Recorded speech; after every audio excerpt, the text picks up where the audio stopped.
se cria a agricultura por ser sazonal, ela tem um tempo de maturação, né? O trabalho de plantio e de colheita é extenuante, mas o período de espera entre o plantio e a colheita era o que garantia um ócio entre as pessoas. E esse ócio, então, acabou sendo suplantado pelas artes, né, como o teatro, por exemplo, o artesanato e também a religião. Então a religião ela acaba aparecendo, começa a ficar mais estruturada, começa a ficar mais complexa a partir da criação, né, da invenção da agricultura. E é por isso que, por exemplo, os rituais mais celebrados são os rituais de colheita, os rituais que acontecem após a colheita. E isso vai acontecer em todos os povos do mundo, inclusive os africanos. É preciso salientar, deixar bem vívido em nossa memória, em nosso saber, ainda que em obviedade, que a África é um continente. Um continente tal qual a Europa, tal qual a Ásia, tal qual a América, provido de nações sofisticadíssimas, de nações com culturas próprias, com língua própria, com uma economia própria, e que é natural que houvesse o conflito entre si. É natural que houvesse conflito entre si. Eu digo isso porque eu nunca vi maledicência, não vi na escola e entre os nossos mesmos a falácia de que a escravidão era um projeto já no continente africano, né? Ou seja, negro escravizava negro. Mas eu nunca vi ninguém falar isso quando a gente estuda o expansionismo do Império Romano, por exemplo, né? Os domínios napoleônicos, né? O domínio da Inglaterra sobre a Escócia, aquela região toda ali, Dinamarca, né? E é natural que branco também escravizou branco. Por que se dá toda essa evidência quando se fala em negros? Aliás, nós negros no continente africano, antes da diáspora, só percebeu que era negro a partir do olhar eurocentrado, né? A partir do que o branco começou a olhar e chamar ele de negro, porque fora isso era perfeitamente normal. Então isso tem que estar bem vívido em nosso saber, para que a gente não caia nessa armadilha.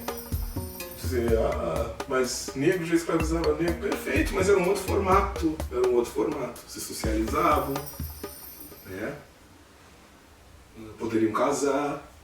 Porque a gente precisa também lembrar que o culto aos orixás na África, ele é familiar e o culto geralmente é a um orixá.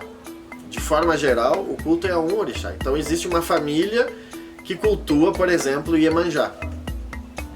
A pessoa dessa família que veio para o Brasil na condição de escravizada, ela vai continuar cultuando apenas Iemanjá.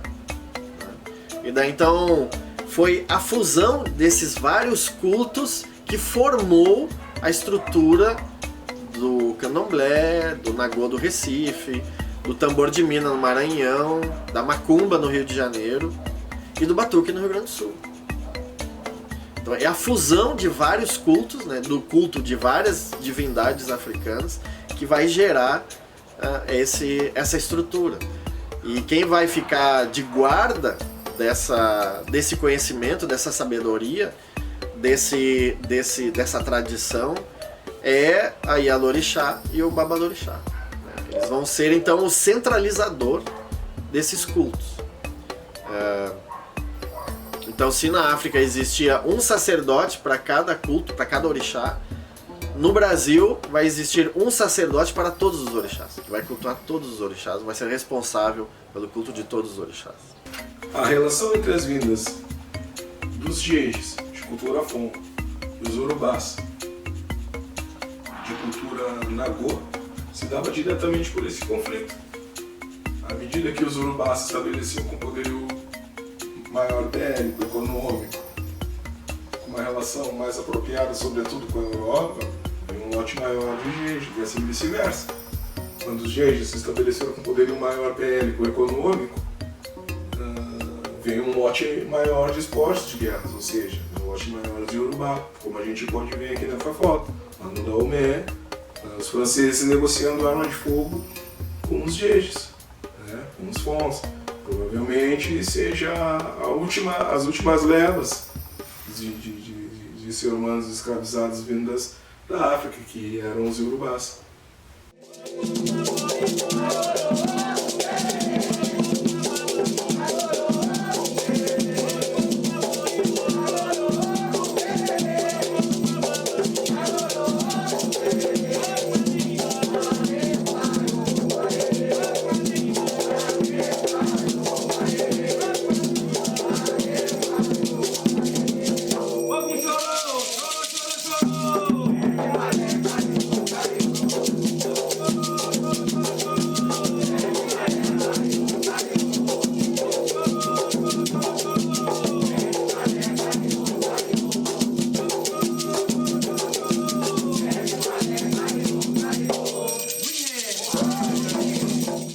Projeto Batuque, as raízes sagradas. É com muito reconhecimento e respeito que participamos desta conversa, inclusive porque consideramos que estamos falando de um dos maiores berços de cultura africana, ancestral, de saberes ancestrais, que é a cidade do Rio Grande. Por aqui chegaram inúmeros filhos da Mãe África. Nesse sentido, nós consideramos que Rio Grande é um dos pontos de partida das raízes de saberes ancestrais africanos que enfrentaram em seu início inúmeras dificuldades, porque aqui chegaram na condição de povos escravizados e que tinham que encontrar espaço de resistência para poder sobreviver. O Rio Grande do Sul foi uma das maiores províncias escravistas do Brasil, sendo que o Brasil foi a maior nação escravista das Américas. O Brasil recebeu mais de 4 milhões de trabalhadores africanos escravizados, chegados no Brasil diretamente da África através do tráfico negreiro. E o Rio Grande do Sul se destacava nesse cenário. Rio Grande, Pelotas e Porto Alegre, particularmente, eram as 3 maiores cidades escravistas, juntamente com Jaguarão, que estava muito conectado em função do comércio, da navegação, a esse eixo sul escravista. E, para se ter uma ideia dessa dimensão, Rio Grande, em 1842, possuía 41% da sua população escravizada. Entre os adultos escravizados, 48% eram africanos. De forma que a gente pode pensar Rio Grande como uma cidade não só negra, mas extremamente africana ao longo do século XIX. E isso é o que vai fazer, então, com que eu tenha a descrença, né, de que o Batuque tenha surgido em Rio Grande ou em Pelotas. Porque Rio Grande e Pelotas não ofereciam para os africanos e afrodescendentes que viviam na região realmente ter o tempo para esse culto. Inclusive quando a gente fala, né, uma obrigação de 16 dias, 32 dias, como que uma pessoa que vivia, né, em condições de escravidão poderia cumprir um tempo, né, de 32 dias de reclusão, né? ou que fosse 16 dias, ou 8 que fosse. Né? Em Rio Grande é possível destacar alguns territórios que diretamente relacionados com as experiências das populações escravizadas e também da população negra livre e liberta, que era maior do que se imaginou durante muito tempo. Então espaços como a Praça da Geribanda, onde as lavadeiras iam diariamente se aproveitar das lagoas, né, para realizar seus trabalhos para a sociedade branca, onde os marinheiros escravizados ou os escravos urbanos iam repor os estoques de água nos diversos poços que existiam na Praça da Geribanda, atual Praça Tamandaré. A Praça da Quitandeira era um espaço fundamental nessas experiências escravizadas dos trabalhadores livres também em Rio Grande do século XIX, porque era um espaço de oferta de alimentação, né, onde essas africanas, minas em grande parte, ofereciam, né, diariamente seus alimentos e também era um espaço importante para as trocas culturais, para a transmissão de saberes, possivelmente para a encomenda de algum item utilizado nas práticas afro-religiosas junto a algum marinheiro livre ou escravizado que diariamente aportava em Rio Grande. Isso é uma questão muito interessante da gente pensar como que essas conexões atlânticas se fizeram presentes. Então esse é um espaço que a documentação histórica mostra de ter sido intensamente vivenciado pela população pobre, livre, escravizada de uma forma geral. Na região urbana, se a gente olhar para Porto Alegre, a gente vai ver uma outra estrutura econômica, né? Porto Alegre não é uma região de charqueada nem de agricultura. Porto Alegre é uma cidade que vivia e ainda vive do comércio, estritamente do comércio, né? Então a mão de obra escravizada em Porto Alegre, ela era menor empregada, né? E ela tinha inclusive outros propósitos. Então o escravizado, ele trabalhava, muitas vezes ele trabalhava 6 dias pro seu escravizador e um dia era para ele mesmo, né? Então era uma mão de obra muito especializada, né? De calafeteiros, de alfaiates, de cozinheiras, de sapateiros, né? De lavadeiras, engomadeiras, e até mesmo de prostitutas, né? Que trabalhavam para o seu escravizador por um período, né, ali de 6 dias, né? Há registros históricos disso, e que um dia ela trabalhava para ela mesma e com esse dinheiro ela conseguia comprar sua carta de alforria, por exemplo. A gente consegue ter relatos de cultos que eram um outro formato desse que a gente vê o batuque aqui em Rio Grande, né? A gente consegue perceber cultos que eram mais internos, né? Sobretudo das minas, né? Das negras minas, que aqui se diziam que eram na Goa, mas na realidade eles eram jeitos, né? Porque vinham do porto de São João da Mina. Isso aí é Abomey, isso aí é da Omé, né? Então seria um porto de então se tem relatos aqui, que era uma forma que meio que se comparava a benzedeiras, né?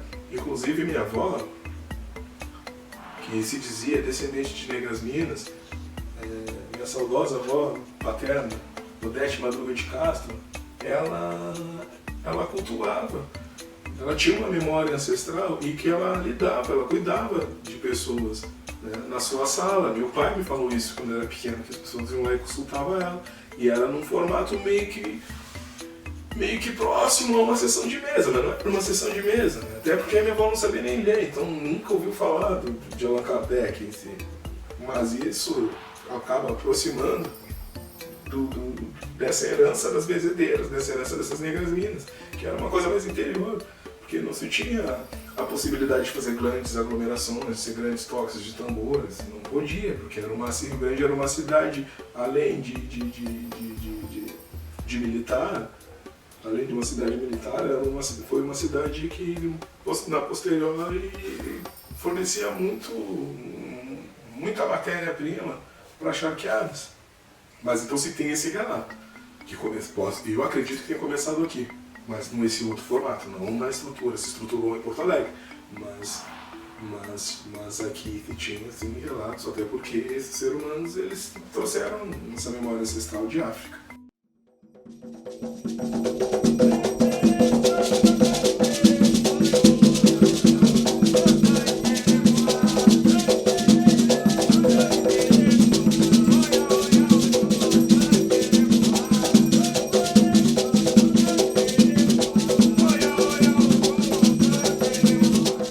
Por muito tempo nós nos utilizamos da da nomenclatura de religiosos, né? Na qualidade de afro-religiosos, depois evoluímos um pouco mais. Mas, de fato, pensando, né, e analisando a linha do tempo, a palavra religião ela não dá conta de descrever quem nós somos. Então nos qualificamos e começamos a nos compreender enquanto um povo, para além de uma visão religiosa que nos limita e que por muito tempo nós utilizamos da alcunha de religiosos porque leis foram criadas em benefício de religiosos, trazendo isenção de impostos, trazendo a liberdade religiosa. Então, conforme nós podemos nos beneficiar e sair da mira do preconceito, da mira da discriminação, que é histórica e é institucional nesse Brasil, nós nos utilizávamos dessa ferramenta de nos autodeclararmos enquanto religiosos. No século XXI a coisa se modifica, né? A laicidade do Estado ela entra quase que em choque com o crescimento de determinados setores conservadores e com o avanço de bancadas religiosas dentro dos congressos. Nós começamos a compreender o que? É mais do que na hora da gente se organizar e começar a criar minimamente políticas públicas nas cidades, nos estados e no Brasil como um todo, que reconheçam o nosso povo, que nos tirem da mira, tanto dos fuzis como daqueles setores conservadores que estão formando milícias para invadir as nossas casas, queimar os nossos sagrados, né, e destruir como o nosso povo e a nossa cultura. Então, o terreiro enquanto espaço de memória é muito além de se pensar numa África idealizada ou de se pensar num purismo religioso ou num purismo africano. Não, é um espaço de resistência, e essa resistência é através da história, da oralidade, do saber fazer. Se hoje eu sei fazer um acarajé, é porque essa tradição, essa receita passou de geração em geração, até que eu, um homem branco, gay, com 40 anos, saiba fazer um acarajé para minha mãe Oiá. Então, isso é resistência. Então, se eu, enquanto homem branco, não olhar para esse passado e não entender que isso faz parte da trajetória de africanos e africanas que foram escravizados, então não tem sentido, né? Porque não basta eu bater cabeça, não basta eu ter fé no orixá, se não conhecer, não respeitar e não preservar a história daqueles e daquelas que vieram antes de mim. Então a ideia de terreiro enquanto lugar de memória, que eu comecei lá em 2019 e quero ver se levo para uma pesquisa de doutorado, é justamente isso, é entender o que as Yalorixás, o que os Babalorixás, tanto os mais velhos quanto os mais jovens, compreendem, né, sobre a sua historicidade, sobre o legado que herdaram de seus pais, suas mães de santo, né, e o que eles estão transmitindo para as gerações mais novas. Então, pensar na ideia de educação nos terreiros, dentro dos terreiros, e educação de terreiros para fora, né? Para que as crianças da escola pública, do ensino fundamental e médio, compreendam que aqui não reside diabo, porque aqui ninguém cultua diabo. Aqui se cultua orixá, aqui se cultua memória ancestral. Então, quanto mais a gente dialogar com a sociedade, mais a gente avança nessa luta contra o racismo religioso, contra o racismo estrutural e também contra a intolerância religiosa. O Brasil, enquanto instituição, perseguiu os nossos terreiros, perseguiu o nosso povo, discriminou a nossa cultura, demonizou os nossos cultos nas mais variadas formas possíveis e impossíveis. Então hoje, quando se estabelecem políticas de desenvolvimento, de reconhecimento e empoderamento desse povo, nada mais é do que compensar o que outrora o próprio país fez de forma oficial. O Monumento a Iemanjá, para quem não sabe, é o primeiro monumento afro-religioso do estado do Rio Grande do Sul.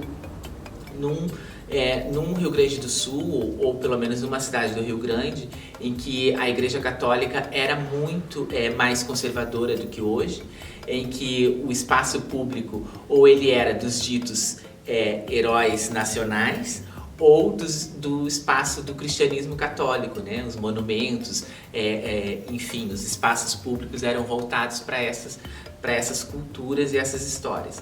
Então, quando os umbandistas e os africanistas compram a imagem de Iemanjá e instalam ela, né, a partir de um acordo com a prefeitura municipal, no espaço público do cassino, então o monumento, ele, para além da perspectiva religiosa, ele passa a ser então um espaço, um lugar de resistência desses umbandistas e dos africanistas, né? Então, embora a festa de Iemanjá aconteça sempre na noite de 1º para 2 de fevereiro na cidade do Rio Grande, o ano inteiro umbandistas e batuqueiros da cidade e também do estado, ou até mesmo turistas, vão até aquele monumento. Então, é um espaço de convergência da fé, né? E quem faz essa convergência é um monumento afro-religioso, né? Um monumento específico, que não pertence à cultura cristã católica, que não pertence à ideia de sincretismo, não que isso seja errado, mas é um monumento especificamente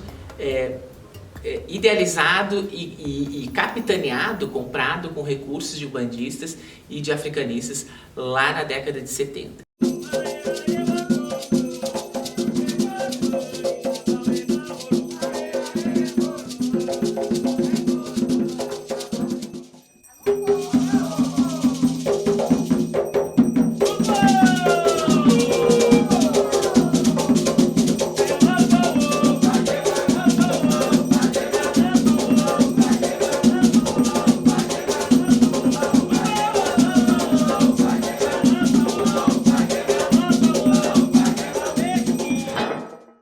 E daí não se sabe ao certo quem era o fundador da tradição Jeje, né? Alguns apontam para o príncipe Custódio, né? Joaquim Custódio de Almeida, que teria vindo...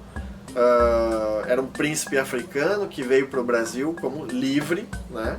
E que aqui se estabeleceu, fez amizade com os grandes líderes, até mesmo com Júlio de Castilhos, grandes líderes políticos do estado, e que cuidava desses líderes políticos, que ele seria um babalorixá. Outros dizem que não seria possível ele ser um babalorixá, porque ele era príncipe, daí outro é príncipe, outro é babalorixá, né? Mas que provavelmente teria alguém da corte dele que fosse, e daí muitos apontam para Manchininha de Ibeje, ou Manchininha de Xangô, né? Que seria então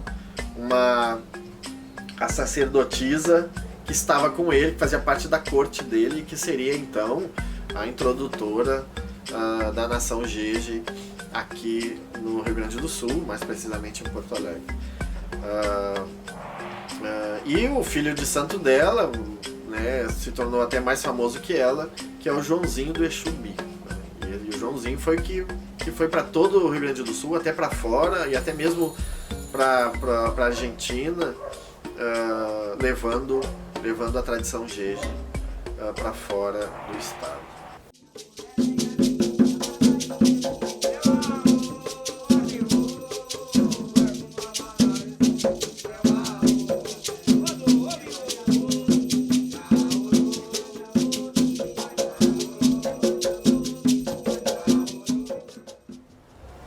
Sou Babadiba de Iemanjá, babalorixá da comunidade terreira Ilha-Axé Iemanjá Omiolodô, aqui na Vila São José, no bairro Partenon, em Porto Alegre. Fui iniciado no dia 30 de dezembro de 1980 pelas mãos da minha mãe, Otília de Xangô Godô, que inicialmente ela foi feita pela Yanicola de Xangô, Bambochê, da nação Oió.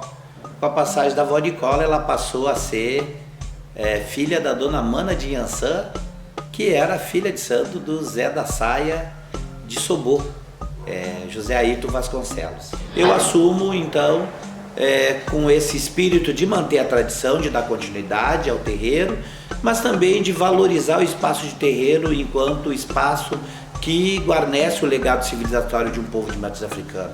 Um espaço de educação em potencial, de formação de identidade negro-africana a partir do lugar que a gente veio, que a gente se originou, que é o continente africano.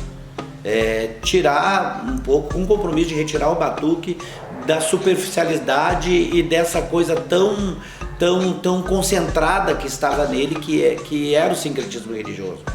Mas eu também tenho um perfil de luta pelo viés político. político e social. Eu sou um dos militantes no combate ao racismo religioso, a luta contra o racismo religioso, contra a intolerância religiosa, que nos persegue desde os tempos da escravidão. Inicialmente pela Igreja Católica, que promoveu uma caça às bruxas, a verdadeira inquisição contra as tradições de matriz africana, contra os pais e mães de santo. E agora, contemporaneamente, nos últimos 30 anos, as igrejas eletrônicas do segmento neopentecostal que tem perseguido. E essas igrejas estão tomando conta da consciência, né, do nosso povo. E estão entrando em todos os espaços, estão no judiciário, estão no comércio, estão nas escolas, estão no poder público, estão nas assembleias legislativas e câmaras municipais, promovendo esse ataque sistemático contra a tradição de matriz africana. O objetivo deles é cercear a nossa liberdade de culto. E a gente chama isso de racismo religioso.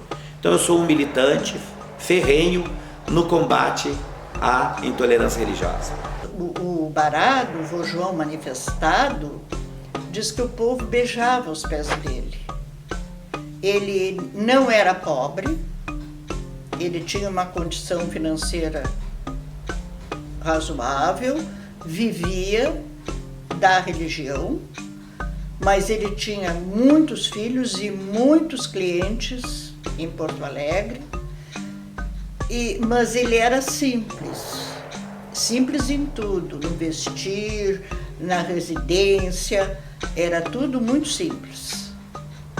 Mas ele tinha uma condição que ele poderia viver muito bem. Inclusive, a isso ele ganhou, né? Uma guia de rubis.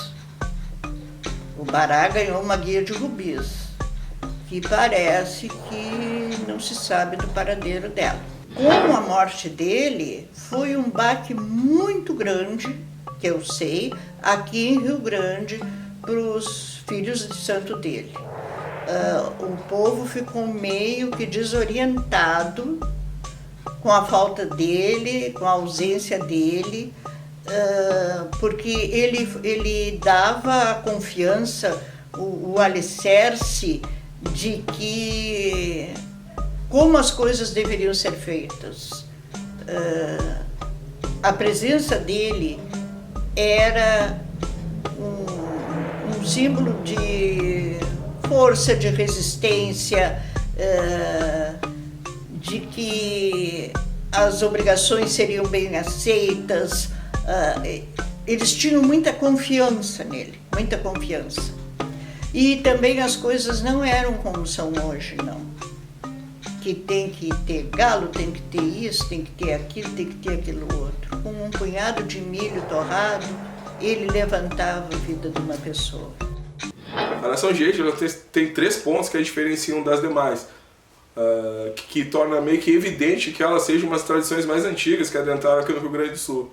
O primeiro ponto que a diferencia é o fato dela tocarem com a guidavia. Algumas tradições, né, lá do Saudoso Paipirica, do Paitião, eles tocavam com a guidavia, né, que são aquelas varetinhas, e as demais nações não. Então esse é um dos pontos que as diferenciam das demais. O segundo ponto é o fato de dançar, da dança de par, né? Dá para se evidenciar, né, que lá os voduns lá da Omé, eles dançam também de par, né? Eles dançam também de par. E isso é outro ponto que diferencia das nações daqui do Rio Grande do Sul. E outra coisa que é o próprio toque jeje, né?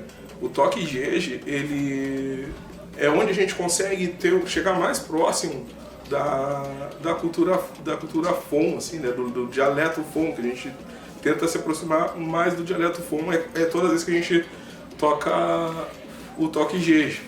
Aliás, até o próprio nome, né? O primeiro jeje, né? O jeje do Bará, né? Porque é corruptela de Legbara. Então, o próprio jeje do Bará é o que a gente chega mais próximo da cultura Fon. Exemplo, quando a gente toca assim, ó.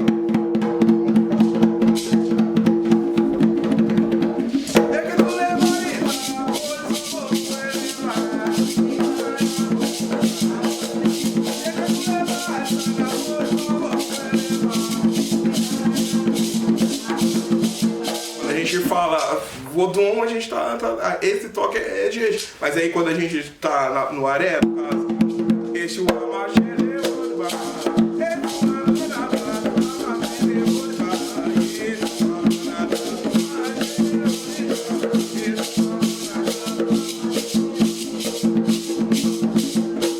aí já tá falando de Exu, aí já é Iorubá, aí já é aquele amalgamento em que a gente adentra no Iorubá.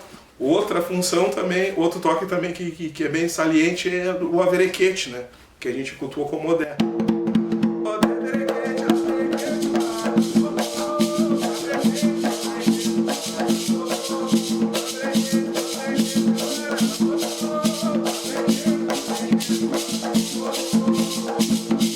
Aí a gente também consegue evidenciar quando a gente fala do Vodun Averequete, né?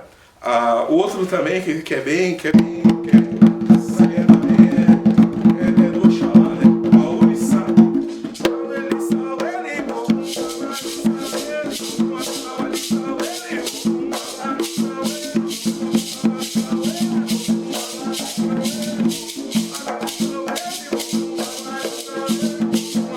Esses são os que diferenciam das demais tradições, que a gente consegue chegar mais próximo do dialeto Fon.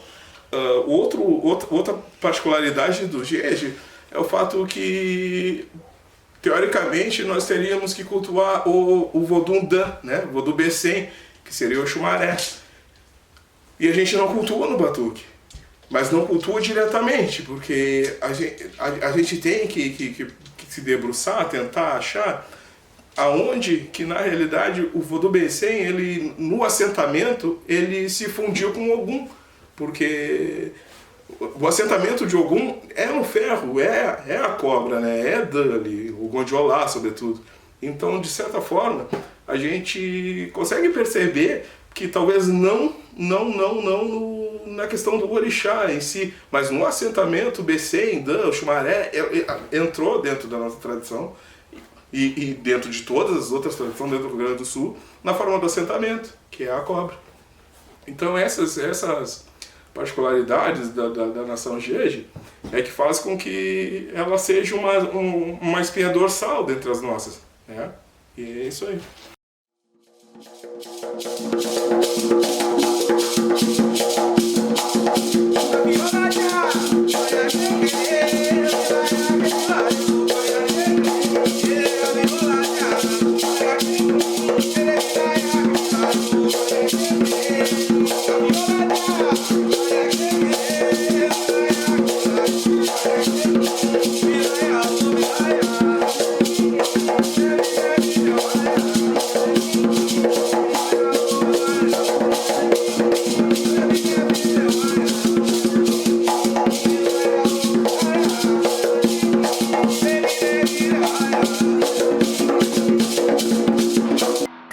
Mãe Emília, que é essa nossa matriarca, como ela nasce no ventre livre, ela já nasce livre.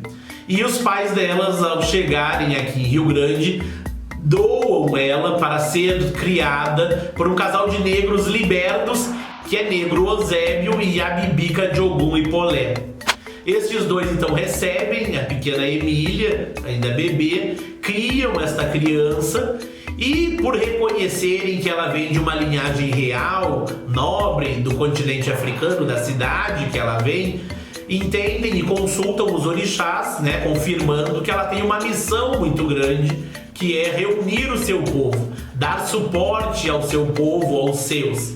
Então ela é preparada para o cargo de Aborixá, para iniciar outras pessoas, para dar sequência ao culto aos orixás dessas pessoas em solo brasileiro, aqui no Rio Grande do Sul. Eu não viveria mais sem o Nagô. Eu acho que se eu nascesse agora, eu seria Nagô. Porque o Nagô, para mim, é tudo. Nagô é minha avó Emília, a mãe de santo da minha mãe de santo, a mãe Margarida, e vocês, meus filhos, que são fiéis a mim. Ali naquelas escadarias ali onde a gente compra peixe, ali foi a porta de entrada do Negro. Ali que ela desceu. Foi ali que ela desceu. Eu acho que ali tinha até que ter alguma coisa lembrando um negro, um preto velho. Religião é dançar ajoelhado e pedir para quem está precisando no hospital. aqui o Xalada, estenda a mão. Isso, pra mim, a religião é isso. Respeito, amor e carinho. Quando chega em Porto Alegre, ela conhece os sararás que vinham geograficamente do mesmo local que os pais de Mãe Emília do continente africano. E eles se diziam povo Oió. Por quê? Porque eles vinham do estado de Oió, na Nigéria, no continente africano. E a Mãe Emília também vinha do estado de Oió, próximo ali à cidade de Ipolé, no continente africano. Só que a Mãe Emília, conforme aprendeu e foi criada por Iabibika, se dizia da nação Nagô. Quando Mãe Emília chega em Porto Alegre e encontra esse pessoal que era do mesmo local geográfico que a sua família, ela dá sequência às atividades ritualísticas de culto ao orixá deste povo que já estava estabelecido em Porto Alegre, e a partir daí todos que são iniciados por Mãe Emília se autodeclaram como povo Oió. A nação Oió, que teria sido fundada pela Mãe Emília Oyalajá. Então talvez aí a única... isso diferencia muito o batuque do candomblé, né? Enquanto que o candomblé foi todo ele fundado por mulheres, o batuque foi todo fundado por homens, com exceção da nação Oió, que foi fundado pela Mãe Emília de Oyalajá, que teria sido uma princesa da região de Oió, mas o Oió puro mesmo, que é aquele que toca primeiro para homens e depois para mulheres, que toca muito lento, numa cadência muito lenta. Esses são poucas pessoas que vivenciam essa tradição. Eu conheço o Pai André de Ogum e Pai Mozart de Iemanjá, né, que são dessa tradição. O Mestre Borel era dessa tradição também. E esse Nagô, esse Oió, nós vamos descobrir também que faz relação com o Xangô de Recife, Xangô de Pernambuco, como algumas pessoas chamam. Por quê? Porque os pais de Mãe Emília, antes de vir para Rio Grande, que vem de Recife, e a Bibica e Negrosébio, antes deles também vieram de Recife, eles tinham relação com as tias do Pátio do Terço. Então esse é um pouco do apanhado, né, do quem nós somos, afinal, e esse era um grande anseio do nosso povo, de conseguir se determinar, de dizer quem nós somos.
Depois disso vão ter a nação Cabinda, né?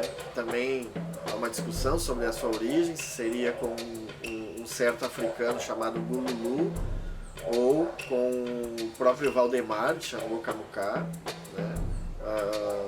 Os cabindeiros mesmo apontam que é o Valdemar.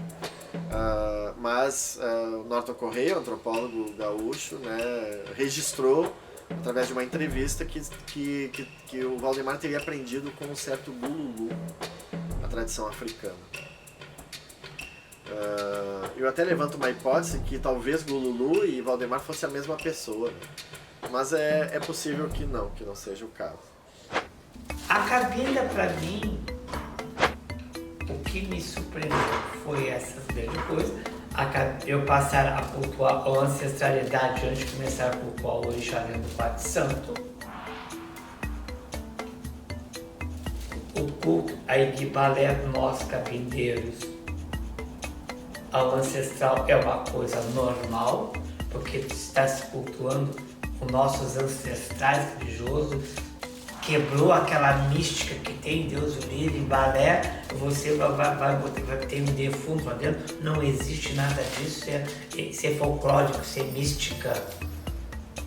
Tu entendeu? Isso é mística. O balé, tu vai lá e tu tira a benção do teu ancestral. Ou eu vou lá e eu tiro a benção. Chegou o Cabucá de Velolofila, o Chumbomi, o Lobomi. Certo? Então, terminou. Então, a Cabinda para mim é uma coisa que eu sempre tive muita sede de conhecimento.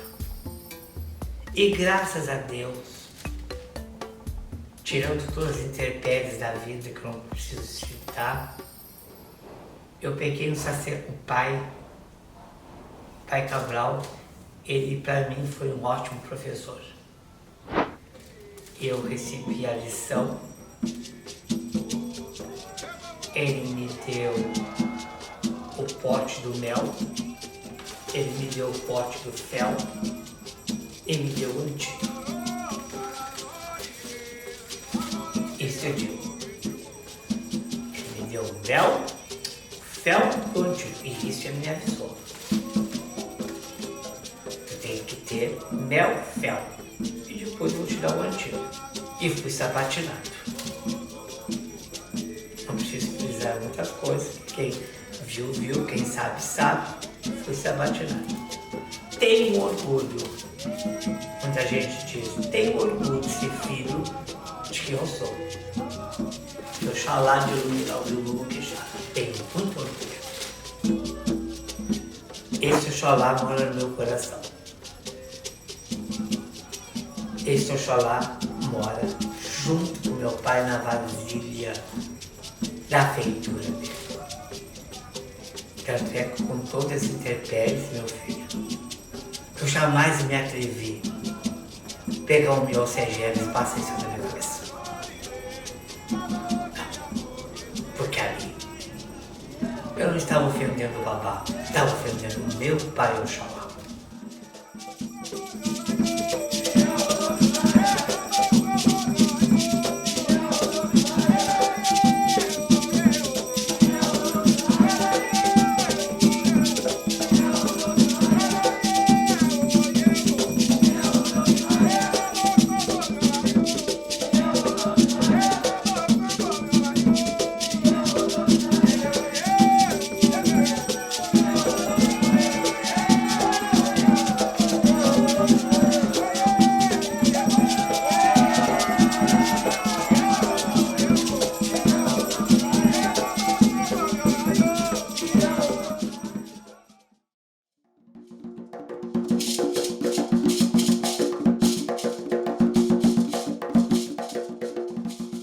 A mensagem é o puxão de orelha que a gente está levando e a gente não está entendendo.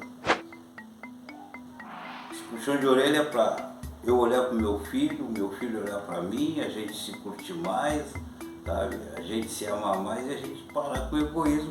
Porque o povo está vendo que até quem tem dinheiro está indo embora. E fica tudo aí. Pô, e as pessoas não estão entendendo isso, cara. As pessoas ainda acham que, ainda chamam a doença daquelas palavras que a gente não pode dizer no numa casa de religião, mas é para unir, é para parar, o sextou terminou, entendeu? Pô, tu vai olhar para tua esposa, tu vai olhar para teu filho, tu vai olhar para tua casa. O cara não tinha mais tempo para isso. O cara trabalhava para o futuro, mas que futuro se tu está no presente? Então vamos se unir, vamos ser mais humildes, vamos ser humanos. Hoje isso aí vem para nos transformar, para nós voltar a ser seres humanos. Não é para dizer que eu sou o melhor. Só que as pessoas têm que entender isso. O ser humano tem que entender, o ser humano não está entendendo. O ser humano acha que ele pega a faca, mata lá pro chapanã e resolve o problema. E o coitado do chapanã já está cansado. Porque é diferente, e as pessoas se abraçar. Hoje todo mundo quer dar abraço e não pode, mas quando tinha tempo não se abraçava. Entendeu? Então, quando tinha o tempo não dizia eu te amo. Quando tinha todo o tempo do mundo, não, eu quero comprar uma passagem, eu quero ir para Nova York. E a coisa simples está aqui, a felicidade está na nossa frente. É isso que eu quero que as pessoas, espero que as pessoas entendam. É o mínimo. É união. O troço veio para juntar tudo e mostrar que nem quem tem tanto dinheiro vai ficar em pé. Nós somos seres humanos, nós temos uma missão para cumprir aqui. E essa missão que nós temos que cumprir. Olhar o próximo, cuidar da criança, cuidar do velho. É isso que eu quero deixar para vocês. Se serviu, eu agradeço.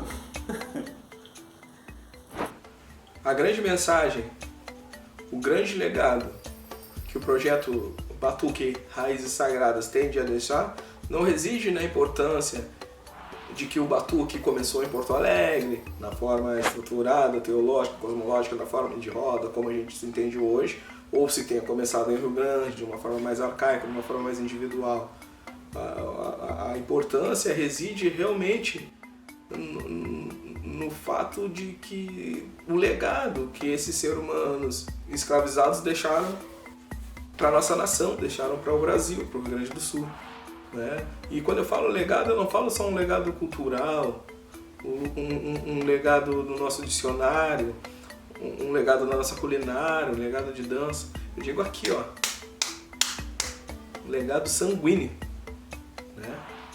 Eu falo de herança genética, né? Aquilo que a gente é, né? A construção de um povo. Né? Eu acho que, eu tenho para mim que esse é o grande legado, porque eu não sou descendente de escravo. Eu sou descendente de reis e rainhas que trouxeram consigo, que manteram de uma forma na dor, mas que também não deixou de ser lírico, não deixou de ser lindo. Uma herança na construção de um povo, que é o Brasil. Isso é o que me define. Isso é que faz o que eu sou. Isso é o que me define. Isso é que faz ser o que eu sou. Negro. Hoje e sempre. Eu amo ser negro. Eu amo ser de tradição. Se eu nascesse de novo, eu quero nascer negro, quero nascer da tradição e quero poder contribuir da melhor forma possível para que esse legado